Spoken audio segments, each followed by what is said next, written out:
Hello, everybody. This is the Chocolate News Podcast, and today's show is sponsored by the Ohio Lottery. I'm your co-host, John Alexander Reese.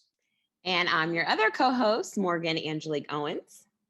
And if you didn't know, the Cincinnati Herald has been around since 1955 and is the leading African-American owned newspaper in the greater Cincinnati area and the northern Kentucky area. And today we have with us our digital correspondent, Andrea Carter. How's it going, Andrea? Fine. How are you, John? I am doing fantastic. And after we talk about our top news topics of the week, we'll have our special guest too, Michelle Guenther, president of the Literacy Network of Greater Cincinnati. So, Andrea, what's the chocolate news of the week? Well, unfortunately, all of America is mourning the death of Colin Powell. I know it happened so suddenly and no one was expecting it. He died from complications of COVID, but unfortunately he also had blood cancer, which also contributed to his condition, which is so sad to think that he had lived this long life and he was fighting as much as possible and trying to live his life as long as possible.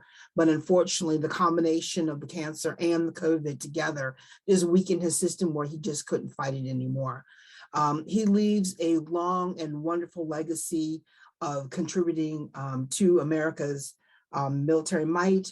His public service is unbelievable. We all will remember his only mistake would be, discussing getting the United Nations to support the invasion of the Iraq War, insisting that Saddam Hussein had weapons of mass destruction. But overall, I think he made up for that by serving as chairman of Joint Chiefs and then as Secretary of State. I think he proved that he was a man of honor, integrity, and he knew how to mentor folks to be better than what they were. Definitely. And I'm so glad that, all the news outlets paid proper respect to him, because even though he did have that, Iraq war blemish, which was a pretty big blemish, but they still honored him properly as he should, because he had a fantastic military career. I think what was really wonderful is the fact that a lot of the news reporters and political pundits who were speaking about him spoke with reverence regarding him and how much they enjoyed having a conversation with him, and his insight to any situation, and he could problem solve as well, was wonderful to listen to and hear. But there was one thing that kind of made me mad, though, and it regards our former president. You know who I'm talking about. Oh God, what did he do now? I saw a statement by him, which I usually don't read, but it's just like it kind of rubbed me the wrong way. Because you mean that Texas two-step statement he gave trying to honor Colin Powell, but yes. sort of tried to take a swipe at him at the same time? Yes, what he always does. I don't even know why he opens his mouth. I mean, it's just irritating. I mean, people are less stressed because he's not in charge anymore, but he continues to pop up and irritate. And especially for a man like Colin Powell, he just needed to shut up and move on to something else because he has enough problems. Exactly. I mean, the man's not even in the ground yet, but yet you're just going to come out swiping like that. It's just like, that's just another reminder why he should not be our president again. But anyway, enough about him. Rest in peace to Colin Powell. It will be interesting to hear the eulogy, whoever gives it at his funeral, because people always, I know they always have funny stories and things like that, but it's always interesting to see how people commemorate their achievements in life. And it'll be interesting to see who speaks and what they say about Colin Powell. So we also have another story. And this story is about the University of Cincinnati Bearcats football. They're number 2 in the AP poll. What are your thoughts on that, Andrea? Isn't it strange that they're number 2 in the polls? I mean, normally we're talking about Ohio State. I mean, where is Ohio State? I'm still, I feel like being on the bow of a ship looking in search of Ohio State, and I don't even see them. I mean, this is so unusual to have the Bearcats, and I am a Bearcat fan, in number 2 spot. I can't wait to see what they do against Tulsa for their homecoming. I mean, they have a couple of heavy games coming up against, they're going to be playing against Navy, and they're going to also play against Tulane. Those are going to be some interesting, because Navy is pretty good and Tulane's very good too. But, we'll just have to see what happens. Yeah, definitely. I usually don't even watch college football that much, but even I'm excited because, it's nothing more exciting than having your home team just get so far in college football. And I think they're 6-0 now, and this is like their 24th straight home game that they've won. So that's really exciting. Yeah, I mean, the fact that Iowa lost to Purdue, for them to jump to number 2 in the ranking, that alone was astonishing to watch as well. And when you have family members who are staunch college football fans, you just have to get caught up in the hype of everything. And I think the Bearcats have an interesting quarterback who's having a wonderful season. It's just going to be interesting to see what he does next, playing these games. And as we, strive toward the end of the year, I should say end of the season. I just hope UC can go all the way this year, because that will be very exciting, very good for all the local business around UC too. So, you got to think about it that way also. Well, I think it's exciting that for once we're not rooting for the basketball team, we're rooting for the football team. And I think it's a nice change of pace, but also it hypes up the anticipation of what the basketball team is going to do. Because, normally they make it to March Madness, but they never last in March Madness.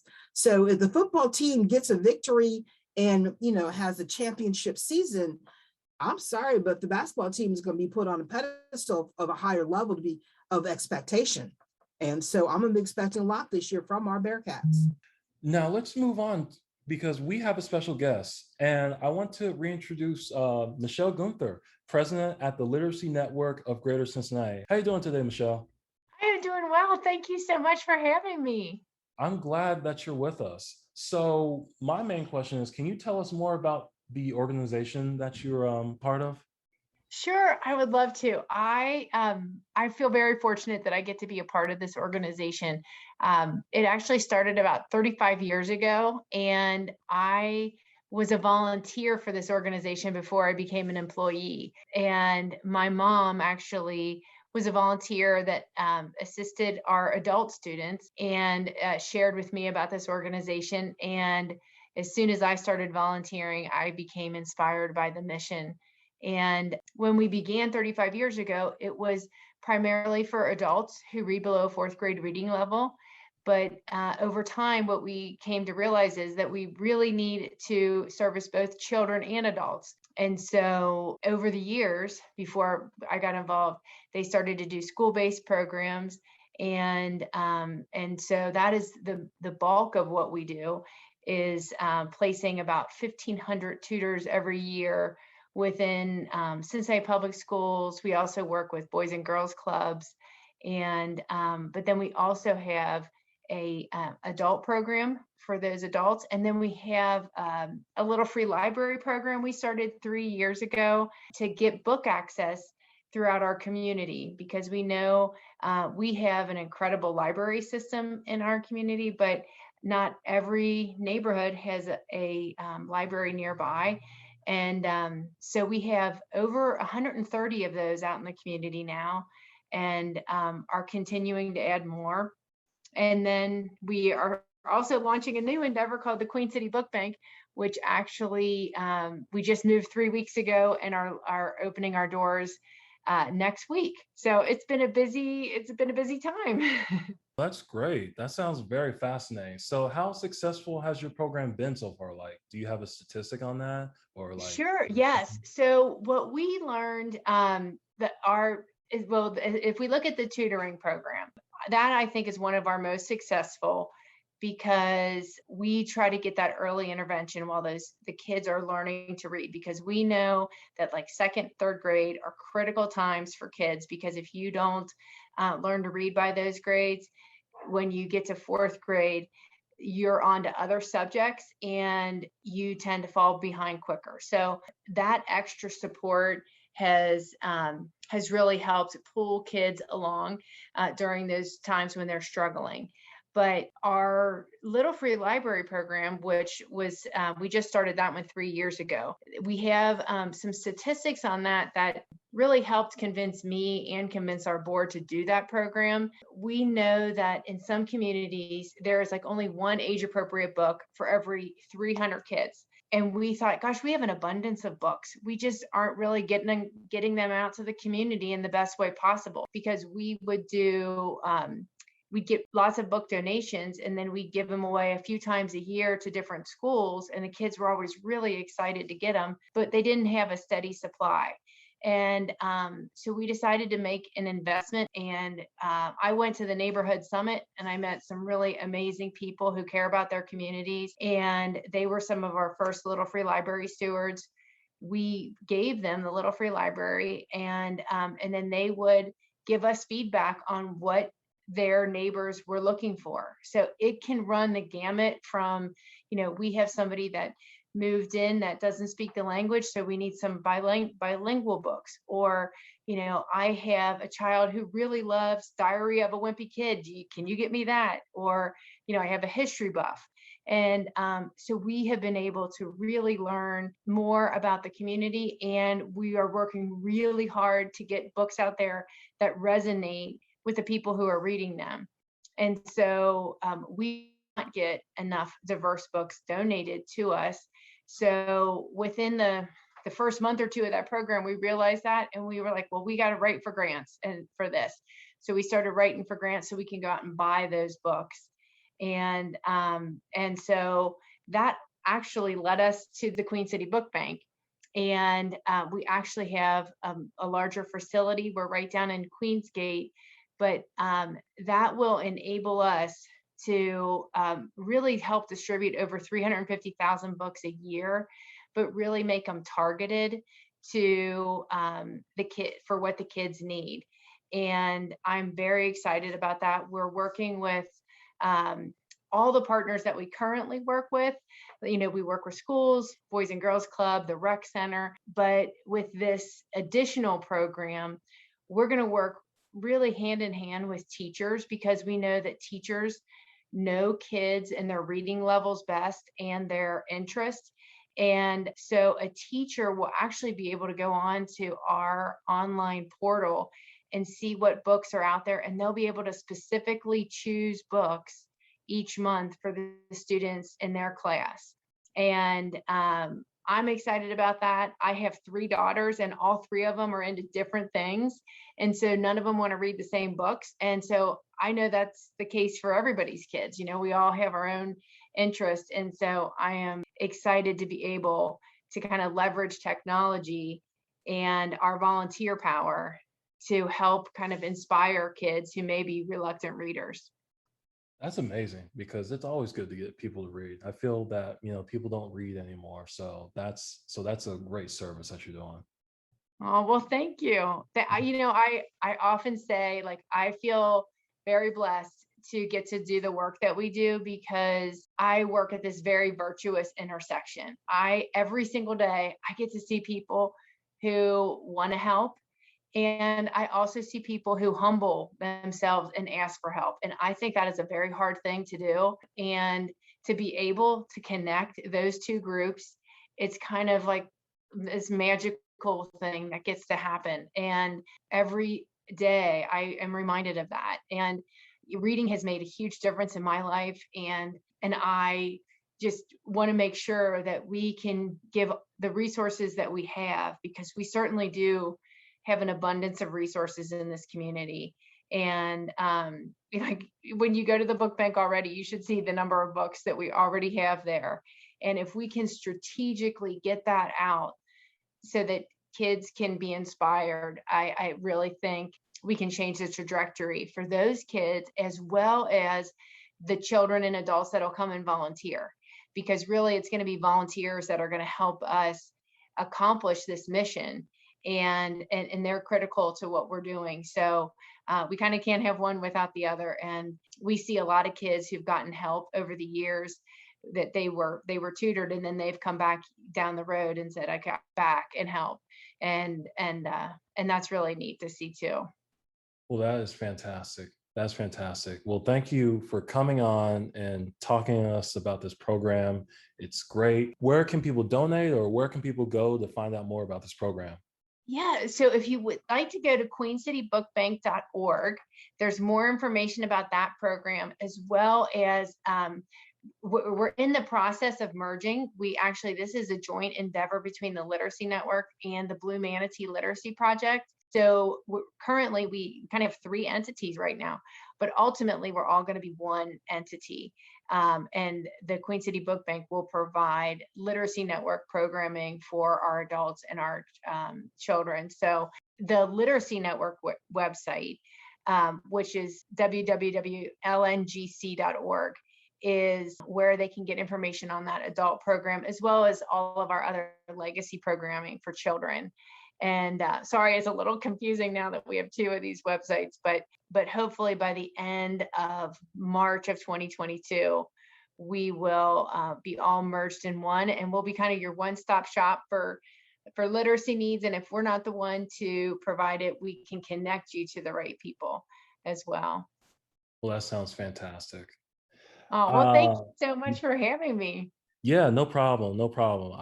This is so great. I love this program. It sounds fantastic. It's always good when you can get more people to read. I think that's fantastic. Oh, thank you. I agree. Okay, well, that's it for the news section of our podcast. So take it away, Morgan, and hit us with some lifestyle and culture. All right. Well, welcome everyone. Again, my name is Morgan Angelique Owens, and a special thank you to our sponsor, the Ohio Lottery. So this is a news segment. So I'm going to be sharing some beauty tips, health tips. We're going to talk about arts. We're talking about culture, all things contemporary life. So make sure that you tune in next week. I'm going to have a special guest, but I just wanted to prep you all for what's to come. Make sure you are looking and reading at the Herald Beauty. We're doing some amazing things. And if you have any things that you want to talk about as far as beauty, lifestyle, fashion, culture, please make sure you hit us up. You can look us up on the website, cincinnatiherald.com, or you can reach out to me directly. All the information is online, cincinnatiherald.com. So, John, that's really it for me. I'm just introducing our new segment, and I'm super excited to share with our audience of more beauty, lifestyle, fashion things to come. Well, I have to say, Morgan, you've been doing Herald Beauty section since January, I believe. And Yes. I have to say, it's been quite a treat to read that section every week. I mean, you have some amazing topics on there, stuff that I never even heard of, stuff, I'm learning each week as you just introduce more things. It's mind-blowing, really. Well, thank you, John. And we're gonna have some things for the men too, because men want to look good too. So we're gonna talk about male skincare. We got a new beard line coming out that's Black owned.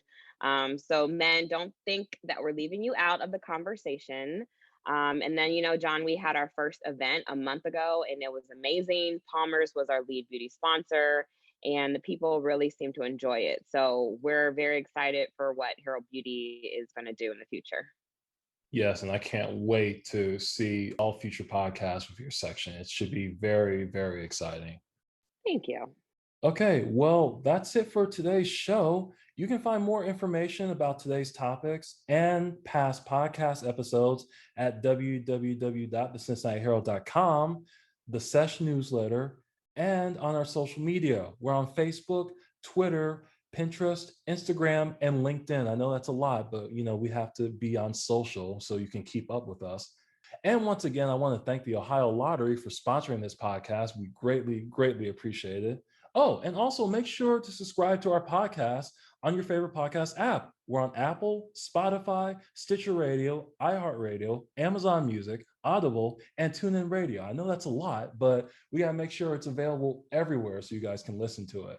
And I also want to thank Andria for talking about the news topics of the week. Thank you very much, Andria. It was my pleasure. I'll see you again next time. And then once again, I want to thank our special guest, Michelle Guenther, for coming on and talking about books. Thank you very much. My pleasure. Thank you for having me.